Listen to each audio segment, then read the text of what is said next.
દર્શક મિત્રો સૌને પ્રણામ, નમન, વંદન, પ્રેમથી સ્પંદન, દિલથી અભિનંદન. આપ સૌને મારા જય શ્રી કૃષ્ણ, જય મહાદેવ. આપ સૌનું હાર્દિક ભર્યું સ્વાગત છે આપના ખાસ કાર્યક્રમ, લોકપ્રિય કાર્યક્રમ, લોક લાડીલા કાર્યક્રમ કાલનો દિવસ કેવોમાં. દિલથી વંદન, ખૂબ ખૂબ આભાર આપ સૌનો. આપના થકીનો આ કાર્યક્રમ, આપના માટેનો આ કાર્યક્રમ અને આપ સર્વે માટેનો આ કાર્યક્રમ એટલે કાલનો દિવસ કેવો.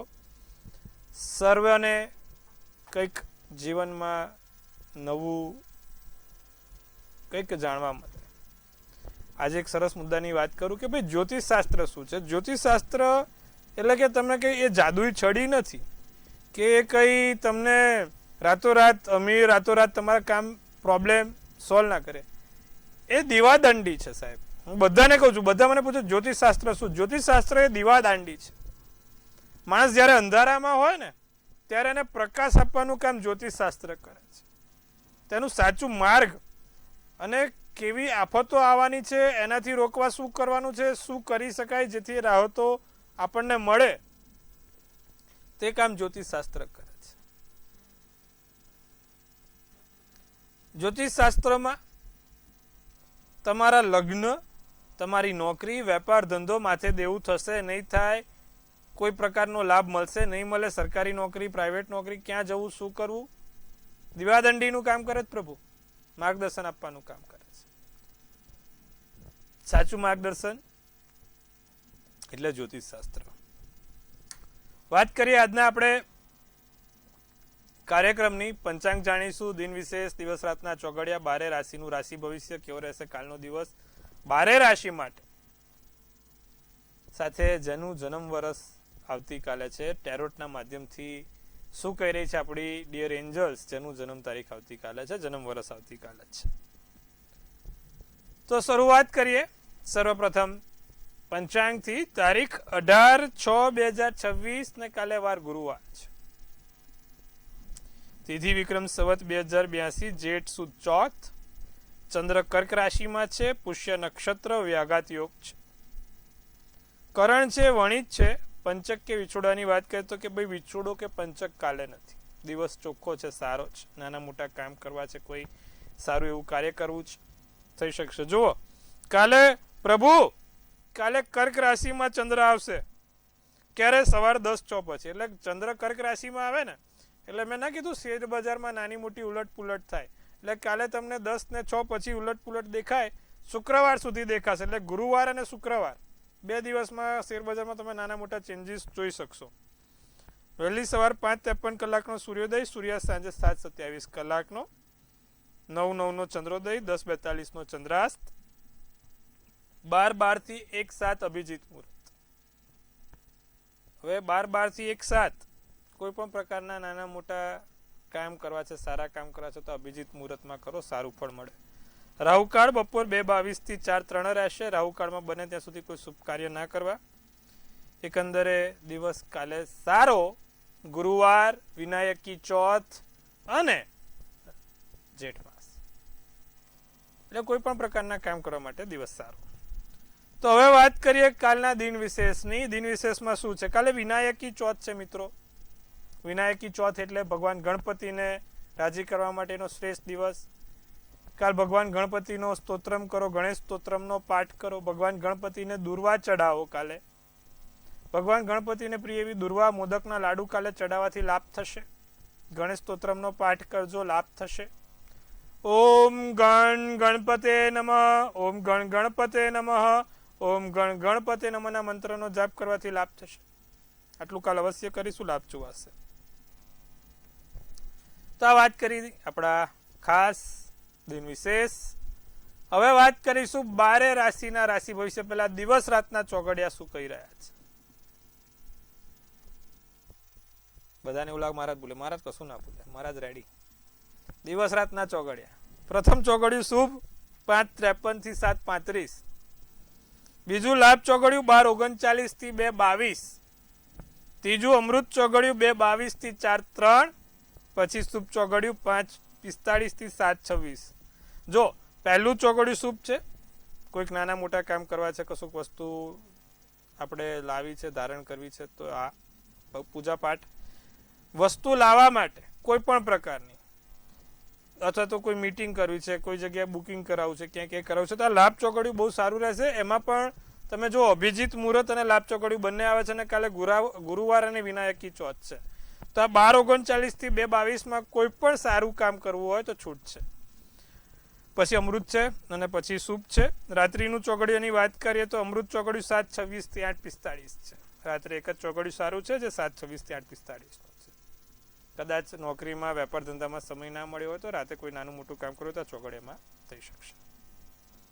તો મિત્રો, હવે વાત કરવાની છે આજના આપણા ખાસ વિશેષ રસપ્રદ મુદ્દા ઉપર. બધા મને પૂછે છે કે મારા આપણા આજે તમે જ્યોતિષ શાસ્ત્રમાં તમે 12 ભુવનો બતાવો છો કે 12 ઘર કહો છો, એની પર અમને થોડુંક વિશેષ જ્ઞાન આપો. તો આજના રસપ્રદ મુદ્દા ઉપર વાત કરીશું આપણે. મુખ્ય વિશેષ મુદ્દો કે ભાઈ આપણા જે 12 ઘર છે, એટલે કે 12 ભુવન છે, તેમાં મુખ્ય ભુવન શું, એટલે મેઇન શું. બધાને એવું થાય કે હું જ્યારે લગ્ન બોલું કે ભાઈ લગ્ન કન્યા છે, લગ્ન વૃશ્ચિક છે, લગ્ન સૂર્ય છે, તો બધાને એવું થાય કે લગ્ન એટલે કે પેલા જે લગ્ન જેની જોડે કરવાનું છે એની રાશિ વૃશ્ચિક, કન્યા કે સિંહ. ઘણા લોકો ના થાય છે.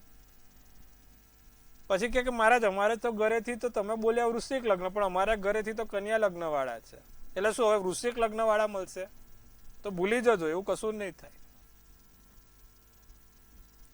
લગ્ન એટલે કે મુખ્ય સ્થાન કીધું છે જ્યોતિષ શાસ્ત્રમાં. જયારે આપણે કુંડલી જોઈએ ને, તો એમાં એક ચંદ્ર કુંડલી એટલે કે ચંદ્ર, તો કે જેમ આપણે પંચાંગ કેવા છે એમાંના મુખ્ય જે એના જ્યોતિષ શાસ્ત્રના અંગ છે ને, એ ચંદ્ર કુંડલી એટલે કે ચંદ્ર લગ્ન. પછી લગ્ન કુંડલી એટલે કે ભાઈ જે લગ્નમાં રાશિ હોય તેને મુખ્ય કહેવાય, પહેલું સ્થાન કહેવાય. પછી નવમાંશ અને પછી ચલિતા હોય, અને પછી ચંદ્ર. તો જે લગ્ન છે એટલે કે પ્રથમ સ્થાનમાં જે સૂર્યની ઉદય થતી જે રાશિ આવે તેને લગ્ન કહેવાય. ડાબેથી જમણી બાજુ ફરતું હોય અને જે ઉદય થતી રાશિ હોય એ લગ્નેશ લગ્ન કહી શકાય. એટલે કે જ્યારે હું લગ્નની વાત કરું કે મિથુન લગ્ન, કન્યા લગ્ન, તો દેટ મીન્સ કે તમારું જે પહેલું સ્થાન છે એ મેઇન સ્થાન કહેવાય, મુખ્ય સ્થાન કહેવાય, અને એ લગ્ન તમારું વૃશ્ચિક લગ્ન, કન્યા લગ્ન છે. તમે સમજો બાકીના જે ગ્રહો છે એ ગ્રહો ગમે તેટલા સારા છે કે જે તે જગ્યા બેઠા છે, પણ જો એ લગ્ન સાથે કનેક્ટ નથી થતા તો સમજવાનું કે પેલો આપણે વાયર છે ને, બધું આપણે સેટઅપ કરી દીધું, આખું ઘર સરસ સમજાવી દીધું, પણ મેઇન જે સ્વિચ છે એને જ આપણે ચાલુ ના કરીએ તો ઘરમાં પ્રકાશ કઈ રીતે આવે, અજવાળું કઈ રીતે આવે, શોર્ટ પેલું કેવું થાય કે સર્કિટ થઈ જાય. તો જે લગ્નનું લગાવવાનું કામ કરે છે, સ્વિચ પાડવાનું કામ કરે છે, કે જે દરેક ગ્રહોને પ્રકાશ આપે છે, જે દરેક ગ્રહો શુભ હોય કે અશુભ હોય એને મુખ્ય જોડે છે, તે પ્રથમ સ્થાન છે, જેને લગ્ન કહેવાય, લગ્નેશ કહેવાય.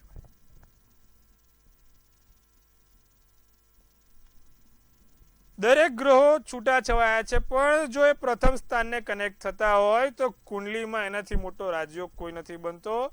કેન્દ્રના સ્થાનના ગ્રહો પણ પ્રથમ સ્થાનને જોતા હોય, પ્રથમ સ્થાનના ગ્રહોને, તો એનાથી મોટો રાજયોગ નથી બનતો. માટે પ્રથમ સ્થાનમાં તમારો જે પણ લગ્ન છે અને એનો જે માલિક છે તે જ્યોતિષ શાસ્ત્રમાં બહુ મોટો આધાર રાખે છે. લગ્નેશ કેટલા અંશનો છે, એની સૂર્યની ઉદયની અંશ કેટલા છે, કઈ બાજુ ઉદય થઈ રહ્યો છે, તે બહુ જરૂરી છે. માટે જ્યારે પણ તમારી કુંડલી ખોલો ને, એટલે આમ લખ્યું હશે હિન્દીમાં, એટલે કે લગ્નેશ થયું. દેટ મીન્સ એક કયું છે, કયા નંબરનું છે. 1 નંબર હોય તો મેષ, 2 નંબર હોય તો વૃષભ, 3 નંબર હોય તો મિથુન, 4 નંબર હોય તો કર્ક, 5 સિંહ, 6 કન્યા, 7 તુલા, 8 વૃશ્ચિક, 9 ધન, 10 મકર, જે 11 છે એ કુંભ છે, ને જે 12 છે એ મીન છે. જ્યોતિષ શાસ્ત્ર થોડું શીખવું તો 12 રાશિ તો સડસડાટ આંખો બંધ કરીને બોલવાની જ. મેષ, વૃષભ, મિથુન, કર્ક, સિંહ, કન્યા, તુલા, વૃશ્ચિક, ધન, મકર, કુંભ, મીન. મોઢે જ આવડવી જોઈએ તો તમે જ્યોતિષશાસ્ત્રનું પહેલું પગથિયું ચડ્યા. અને જે ક્રમ વાઇઝ છે પ્રમાણે તમારા લગ્ન લગ્નેશ હોય. આ વસ્તુ ખાસ ધ્યાન રાખીશું. એમાં એવું છે કે આપણા ઋષિ મુનિઓ આકાશ છે ને આપણું બહુ વિશાળ છે, અંતરિક્ષ, અને એ અંતરિક્ષના 12 ભાગ પાડ્યા છે જેને કોન્સ્ટેલેશન્સ કહેવાય, આપણે નક્ષત્રો કહીએ. અને 12 ભાગમાં જે થતી રાશિને આપણે આ 12 ભુવનો સાથે સરખાવી છે. એટલે જ્યોતિષશાસ્ત્ર જો તમારે શીખવું હોય તો પહેલા તો એસ્ટ્રોનોમી, એસ્ટ્રોલોજી અને એસ્ટ્રોનોમી બહુ નજીક છે પ્રભુ. એસ્ટ્રોનોમી અને એસ્ટ્રોલોજી બંને આમ પૂરક એક સિક્કાની બે બાજુ છે, બંને વગર ના ચાલે. એટલે જ્યોતિષશાસ્ત્ર શીખવા માટે એસ્ટ્રોનોમી પહેલા આવડવી જોઈએ, ફિઝિક્સનું જ્ઞાન હોવું જોઈએ. અમુક લોકો બધી અમુક ખારેકો તો એવી આવે કે વહુ કરતી આવે, શું બોલે કે આમ છે તેમ છે આવું તેવું. પણ ભયલું એના માટે તું થોડુંક ફિઝિક્સનું નોલેજ રાખ. મંત્રોથી શું થાય? મંત્રોથી તો આપણે ગઈકાલે બી સમજાવ્યું, સાઉન્ડ ઓફ વાઇબ્રેશન્સનું કામ કરે. નંગથી શું થાય? તો એના અલ્ટ્રાવાયોલેટ રેઝ કામ કરે. કોઈ નંગ પહેરાય ને તો એના અલ્ટ્રાવાયોલેટ રેઝ હોય કે જે એની સૂર્યની પારદર્શકતા, જે 7 કિરણો છે જાની ગળપીના, એની પર ઇફેક્ટ થતી હોય. તો દરેક વસ્તુની, દરેક સાયન્સમાં એની પદ્ધતિ, પણ એના માટે ફિઝિક્સનું નોલેજ ખરેખર જરૂરી છે. તમારા બોડીના મિનરલ્સ, બોડીના ડીએનએ એ ધાતુ સાથે, એ રંગ સાથે, એ તરંગ સાથે મેચ થાય છે, નથી થતા. પાયથાગોરસ છે ને, બહુ મોટા ગણિત શાસ્ત્રી થઈ ગયા. પાયથાગોરસ એક ખૂબ સુંદર મજાનું વાક્ય લખેલું એમની ચોપડીમાં કે એ તો બહુ મોટા સાયન્ટિસ્ટ હતા અને બહુ મોટા ગણિત શાસ્ત્રી હતા. સાહેબ આ તમે બહુ જૂની સદીની વાત કરું છું કે ભાઈ હું, અને સાથે ગણિત શાસ્ત્રીની સાથે એક સારા ડોક્ટર પણ હતા. એટલે એમને જ લખેલું કે ભાઈ હું જ્યારે પણ કોઈકને જોવા, આ તો બહુ પહેલાની વાત છે, 16મી 15મી સદીની વાત છે, તો કે જ્યારે મને કોઈક એના વિશે કહે છે, એના દુઃખ કહે છે અથવા તો એનું દર્દ કહે છે, એને શું પ્રોબ્લેમ છે, એ પહેલાં હું એની કુંડલી જોઉં છું. કે હું એની કુંડલી જોઉં તો જ મને એના રંગ તરંગ ખબર પડે ને એને મારે શું દવા આપવી છે, શું એની ઔપચારિકતા કરવી છે તે મને ખબર પડે. તો મારા જે પાયથાગોરસ છે, વિચારો તમે, છતાં પણ એ જ્યોતિષશાસ્ત્રની રંગ તરંગમાં આટલું માનતો હતો અને દરેકને ઈલાજ કરતા પહેલા એની કુંડલી ચેક કરતો હતો. એટલે અમુક લોકો મને પેલા બોલે ને કે આ વિજ્ઞાન આવું આ તે, સારું છે જ્યોતિષશાસ્ત્ર પર આંગળી નથી ઉઠાઈ, નહીં તો આપણે ઓનલાઈન ડિબેટ 5 લાખના ઇનામ સાથે કરવા તૈયાર છે. આવું છે. તો વાત કરીએ આજે આપણે સુંદર મજાની 12 રાશિના રાશિ ભવિષ્યની. હવે પ્રભુ વાત કરીશું આપણે લોકો. તૈયાર છો? મેષ રાશિ, આર્થિક મુશ્કેલીઓ દૂર થશે. શોધ પણ નાનું મોટું જે શોધવાનું છે એ કાર્યમાં રસ વધશે. પરિવારમાં કોઈ શુભ કાર્ય પૂર્ણ થાય. સ્વાસ્થ્ય સારું રહે. વાદળી શુભ કલર, શુભાંક 8 રહેશે. વૃષભ રાશિની વાત કરીએ, માતૃપક્ષથી આર્થિક ક્ષેત્રમાં એટલે માતા તરફથી લાભ છે ભાઈ. વૃષભ રાશિ, કાલે ગુરુ કર્ક રાશિનો અને ચંદ્ર બહુ જ સારો થાય વૃષભ રાશિમાં. કાલે લાભ થાય. ભાગ્યવર્ધક પરિવર્તનના યોગ છે. વિદ્યાર્થીઓને અભ્યાસમાં રસ વધે. કોર્ટના મામલામાં સફળતા મળે. ક્રીમ શુભ કલર, શુભાંક 1 રહેશે. મિથુન રાશિ, મહત્વપૂર્ણ કાર્યમાં સમય પસાર કરો. વડીલ તમને માર્ગદર્શન પૂરું પાડશે. આવક વધારવાના પ્રયાસો સફળ થાય. સંચિત સંપત્તિમાં વધારો થાય. લાલ શુભ કલર, શુભાંક 7. બાકીની રાશિ કર્ક રાશિ, પરિવારના સભ્યોની પ્રાથમિકતા આપજો. સપનાઓના ભય છોડો. બિનજરૂરી ખર્ચથી બચજો. પારિવારિક ખર્ચાઓ વધતા રહેશે. કાળો શુભ કલર, શુભાંક 5 રહેશે. સિંહ રાશિની વાત કરીએ, જીવનસાથી તરફથી વિશેષ ધ્યાન મળે. ફૂલ અટેન્શન, પછી કોઈ ટેન્શન નહીં, એ જ ટેન્શન. કાર્યમાં સમયસર પૂર્ણ થાય તેવું પ્રયત્ન કરજો. અન્ય લોકો ગેરમાર્ગે દોરે નહીં, ખોટી જગ્યાએ જવાય નહીં. અને વિવાહિત જીવનવાળા ખાસ ધ્યાન રાખે, પત્નીની વખાણ કરવાના છે, પત્નીને વાહ કરવાની છે. પત્ની હોય તો પતિની વાહ કરે. સોનેરી શુભ કલર શુભાંક 6. કન્યા રાશિ પોતાની પર વિશ્વાસ એ સૌથી મોટો આત્મવિશ્વાસ છે.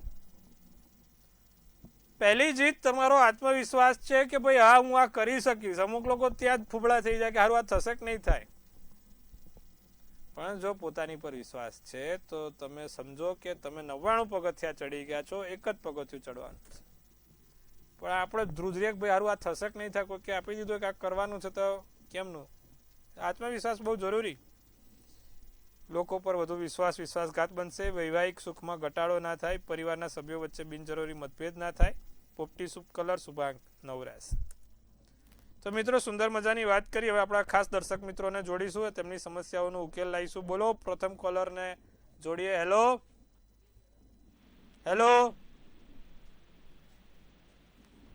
આપણે પ્રથમ કોલરને જોડીશું. હેલો હાજી ગૌરાંગભાઈ બોલો આપની જન્મ તારીખ. 25/11/90. સમય સાંજે 5:50. સાંજે 5:50. જન્મ સ્થળ અમદાવાદ. બોલો શું પ્રશ્ન છે ગૌરાંગભાઈ? લગ્ન ક્યાં સુધીમાં થઈ જશે? મારી કુંડલીમાં જે રાશિ પરિવર્તન બને છે લગ્ન સપ્તમેશનો, તો એનું શું ફળ મળે? જો કુંભ ચંદ્ર વૃષભ લગ્ન સદભિષા નક્ષત્ર રવિવારનો દિવસ 8મની તિથિ. પરિવર્તન યોગ છે. 7મા સ્થાને શુક્ર અને પ્રથમ સ્થાને મંગળ છે. પણ તમે સમજો જ્યારે મંગળની દ્રષ્ટિ 7મે જાય એટલે સ્વાભાવિક છે લગ્ન મોડા કરાવે. બુધ સૂર્ય અને શુક્ર 7મા સ્થાનમાં 2 થી વધુ ગ્રહ હોય ને એ લગ્ન માટે હિતાવર જ નથી. એમાંય શુક્ર છે. કોના? વૃશ્ચિકના ઘરનો. વૃશ્ચિકના ઘરનો શુક્ર ભલે પરિવર્તન યોગ બને પણ શુક્રના કોઈ પણ મંગળના ઘરની જો યુતિ થતી હોય તો પ્રોબ્લેમ કરી શકે. એટલા માટે તમારે લગ્નમાં થોડોક વાંધો છે. એકાદ વખત લગ્ન ભંગ થઈ શકે એવા છે. અને શનિ પણ 8મે છે એટલે તમે સમજો કે મુખ્ય સ્થાનો પર જ તમારે લગ્ન માટે છે. 32 વર્ષ પૂર્ણ થયા પછી તો લગ્નનો યોગ થાય. 36 વર્ષ સુધી રહે. એટલે આ વર્ષની અંદર 100% તમારે લગ્નમાં મેળ પડી જ જવો જોઈએ. એક કામ કરો, ઓપેલનો રત્ન ધારણ કરો જે તમને ફાયદાકારક થશે. પહેલી આંગળીમાં ઓપેલનો રત્ન ગુરુવારના દિવસે બપોર 12:39 પહેરજો, લાભ જોવાશે. અન્ય દર્શક મિત્રને જોડીશું. હેલો હાજી જય શ્રી કૃષ્ણ પ્રભુ. મારી બેબીની જન્મ તારીખ છે 12/2/92. બુધવારે સવારે 8 વાગે. જન્મ સ્થળ લુણાવાડા. લગ્નમાં તકલીફ આવે. સૂર્ય મંગળ શનિ છે. શું પ્રશ્ન છે? એને ખેંચનો પ્રોબ્લેમ છે ને એ દવા કરાવી તો બી સારું નથી લાગતું. સાહેબ 12મા સ્થાનમાં એટલે મગજના સ્થાનમાં જ સૂર્ય મંગળ શનિ છે. મેં કીધું ને એટલે સ્વાભાવિક રીતે લગ્નમાં તો આવે, ફિઝિકલી અને મેન્ટલી પણ આવે. 4 ગ્રહો સૂર્ય મકર રાશિનો થયો, એમાંય મંગળ શનિ આવ્યો અને એમાંય જોડે બુધ આવ્યો. બુધ છે ને ચિત્તાતંતુનો કારક છે. 12મે બુધ છે, મંગળ જોડે છે અને શનિ જોડે છે. હવે આમાં સાહેબ તુલસીના 5 પાન એને દરરોજ ખવડાવો. પન્નાનો રત્ન ધારણ કરાવો ટચલી આંગળીમાં. ધીરે ધીરે એને સારું જોવાશે. અન્ય દર્શક મિત્રને જોડીશું આપણે. Hello 10 September 1999. સમય બપોરના 4:29. જન્મનું સુરત. શું પ્રશ્ન છે? હવે સર્વિસ ક્યારે મળશે મારી બેબીને? સિંહ રાશિનો ચંદ્ર મકર લગ્ન ઉત્તર ફાલ્ગુનું નક્ષત્ર છે. જો હવે શનિ છે ને 4થા સ્થાનમાં મેષનો નીચનો છે. હમણાં એની દશા ચાલુ થશે 25/7/2026 એટલે સપ્ટેમ્બર પછી એના યોગ બને છે જે 2029 સુધી ચાલશે. એટલે સપ્ટેમ્બરથી તમે સમજો કે આવતા નવેમ્બર સુધીમાં સારામાં સારી જગ્યાને નોકરી મળે. કારણ કે લગ્નનો સ્વામી પણ 4થે છે, શનિ છે પણ નીચનો છે. શનિના ઉપાય કરવા પડશે. એમેથિસ્ટનો રત્ન ધારણ કરાવજો અને દર શનિવારે એને કહેજો પીપળે સરસ્યાના તેલનો દીવો કરે પીળી સરસવ નાખીને, તો જ એની નોકરી સ્મૂથ જશે, કારણ કે નીચના ઘરનો શનિ છે એટલે પ્રોબ્લેમ કરે, એ બી ચોથા સ્થાને. એટલે ખાસ આટલું કરાવડાવજો, વાંધો નહીં આવે. અન્ય દર્શક મિત્રને જોડીશું આપણે. હેલો જી, જય શ્રી કૃષ્ણ, બોલો. જય શ્રી કૃષ્ણ. મારા બાબાનો છોકરો છે, એની જન્મ તારીખ 13/4/2015. સમય બપોરે 1:29 વડોદરા. એનો ગુસ્સો બહુ આવે છે અને ભણવામાં કેવો રહેશે, અને મમ્મી જતી રહી છે તો નવું મેરેજ કર્યું એની મમ્મી જોડે. એની મમ્મી જોડે એના સંબંધ નથી સારા, કેવા થશે આગળ? એને મમ્મી જોડે લેણું ઓછું જ છે એટલે એ વાત ઉપર વાંધો નથી. હવે મંગળ છે ને બુધ જોડે 10મા સ્થાનમાં બેઠો છે એટલે સ્વાભાવિક રીતે ગુસ્સો વધારે. બધા એવું કે ચંદ્ર ગુસ્સો અપાવે, બહુ ખોટી વાત છે. મંગળ ગુસ્સો અપાવે. મંગળ જેનો પાવરફુલ હોય ને એનો ગુસ્સો બહુ ખતરનાક હોય. અને જે લોકો પેલી મોતીનો રત્ન પહેરે છે ને એ તો તમે સમજો મંગળ પાવરફુલ હોય તો જ ગુસ્સો હોય. ચંદ્રને ને ગુસ્સાને કોઈ લાગે વળગતું નથી. એ બહુ તમને ચોખ્ખા શબ્દોમાં કહું છું. એટલે આજ સુધી તમે આપણો કાર્યક્રમ જોજો, કોઈને એવું કીધું કે ચંદ્રન મોતી પહેરો? આજ સુધી નહીં કીધું આપણે.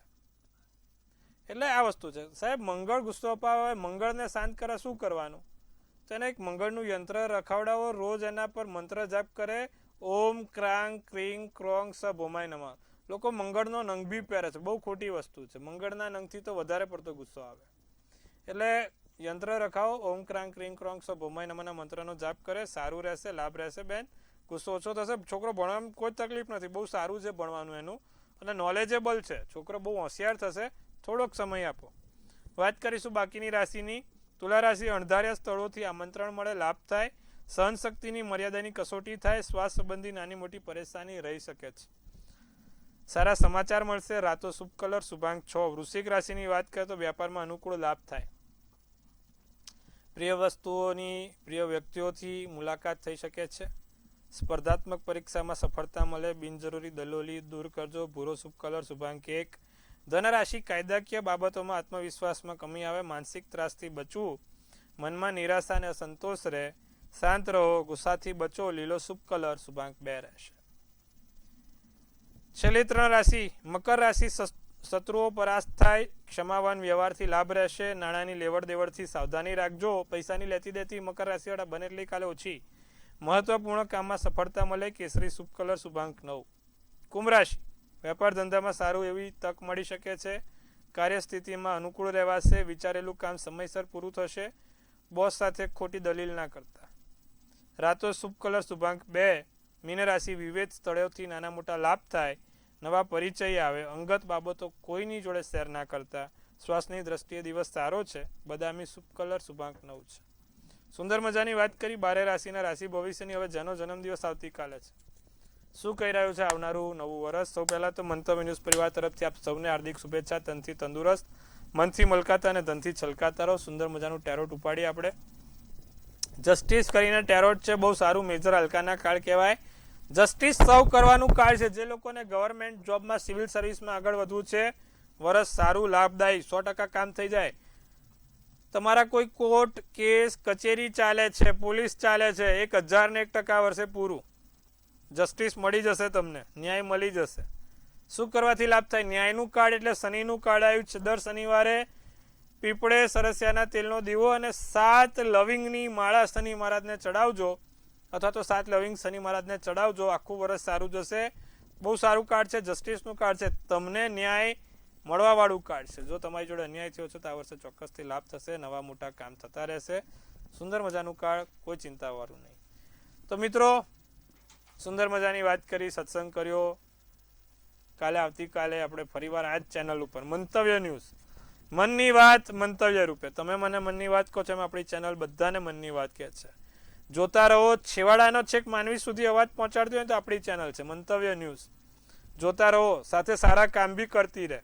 એવું નહીં કે સમાચાર સાથે સારા કામ કરતી રહે, લોકો માટે કંઈક સારું કરતી રહે તેવી ચેનલ એટલે મંતવ્ય ન્યૂઝ. જોતા રહો, નિહાળતા રહો. આવતીકાલે ફરીવાર મળીએ છીએ. સૌને હર હર મહાદેવ.